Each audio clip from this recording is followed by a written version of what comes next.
ಓಂ ಶಾಂತಿ. Good morning. ಎಲ್ಲರಿಗೂ ಹೊಸ ವರ್ಷದ ಹಾರ್ದಿಕ ಶುಭಾಶಯಗಳು ಸ್ವೀಕಾರವಾಗಲಿ.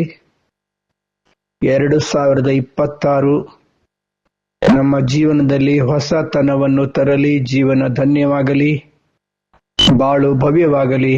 ಜೀವನದ ಹರ್ಷದ ಹೊನಲು ಉಕ್ಕಿ ಹರಿಯಲಿ. ನಿಮ್ಮೆಲ್ಲರ ಜೀವನ ತಂದೆಯ ನೆನಪಿನಲ್ಲಿ ಸುಖವಾಗಿ ಸಮೃದ್ಧವಾಗಿ ಬಾಳಲಿ, ಬೆಳಗಲಿ, ಧನ್ಯವಾಗಲಿ. ಶುಭ ಆಶಯಗಳೊಂದಿಗೆ ತಮಗೆಲ್ಲರಿಗೂ ಮತ್ತೊಮ್ಮೆ ಮಗದೊಮ್ಮೆ ಹೊಸ ವರ್ಷದ ಹಾರ್ದಿಕ ಶುಭಾಶಯಗಳು ಸ್ವೀಕಾರವಾಗಲಿ.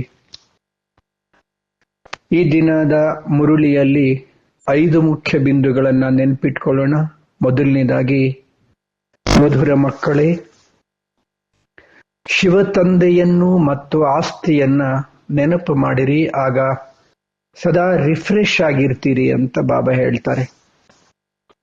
ಎರಡನೇದು, ತಿಳುವಳಿಕೆಯುಳ್ಳ ಮಕ್ಕಳ ಮುಖ್ಯ ನಿಶಾನಿ ಅಂದರೆ ಅವರು ಅಪಾರವಾದ ಆನಂದದಲ್ಲಿರ್ತಾರೆ.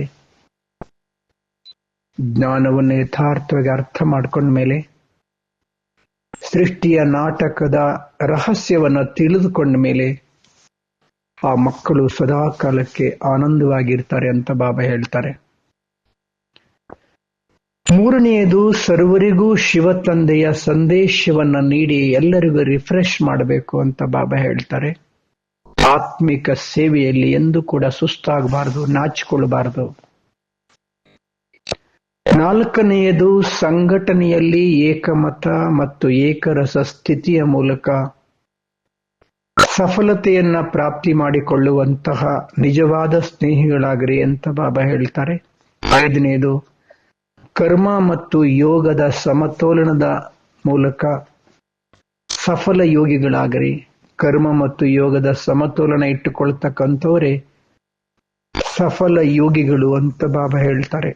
5 ಬಿಂದುಗಳು: ಶಿವ ತಂದೆ ಮತ್ತು ಆಸ್ತಿ, ತಿಳುವಳಿಕೆ ಉಳ್ಳವರು, ಆತ್ಮಿಕ ಸೇವೆ, ನಿಜವಾದ ಸ್ನೇಹಿ, ಕರ್ಮಯೋಗದ ಸಮತೋಲನ. ಇಂದಿನ ಚಿಂತನೆ: ನಾನು ಆತ್ಮ, ನಿಜವಾದ ಸ್ನೇಹಿ, ಜ್ಯೋತಿ ಬಿಂದು ಆಗಿದ್ದೇನೆ.